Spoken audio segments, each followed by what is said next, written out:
நல்லா இருக்கு. ஒத்த வீட்டுல இருந்து வந்திருக்கான். அலங்காநல்லூர் கிராமம் தான் ஒத்த வீடு. சுபாஷ் மாடு அவங்க வந்துருக்கு. நல்லா இது நாங்கள் அவனியாபுரத்தில் வந்திருக்கோம். அலங்காநல்லூர் 2 தடவை வளர்த்துருக்கோம்.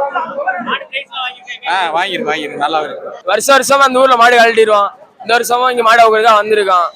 மாட்டின் பேரு காட்டுராசானே, அண்ணன் பேர்லயே அவுப்போம். பூபதி பாலாண்டர் மாடுன்னு அவுப்போம். வருஷம் இங்கே வந்துருக்கோம். வருஷம் மாடு விளையாடும். இந்த வருஷம் என்ன பண்ண போகுதுன்னு தெரியல. நம்ம கோயம்புத்தூர்ல அவுப்போம்னே. கோயம்புத்தூர்ல சைக்கிள் வாங்கியிருக்கேன். மாடு லோக்கல் எல்லா கடையிலும் அவுத்துருவோம்னே. பாலமேட்ல அவுத்து நல்ல பிரைஸ். நேற்று வெள்ளி காசு கொடுத்தானே. பெருமையா இருக்குனே. நாங்க ஒத்தைட்ல இருந்து வந்திருக்கோம். எங்க மாடு பேர் தினுக்கு தீனா. மாடு சிறப்பா விளாட நம்புறோம். விளாடும் போயிட்டு வரோம்னே. இதுக்கு முன்னாடி புதுப்பட்டி, இதுக்கு முன்னாடி அலங்காநல்லூர் ஸ்டேடியம், இதுக்கெல்லாம் நிறைய இடத்துல அவுத்துருக்குனே. எல்லா ஊர்லயும் பிரைஸ் தானே வாங்கியிருக்கு. காலைல நாங்க ஒரு 5:30 வந்தோம்னே. இப்பதானே உள்ள வரோம். மாடு அவுத்துருவோம்னே.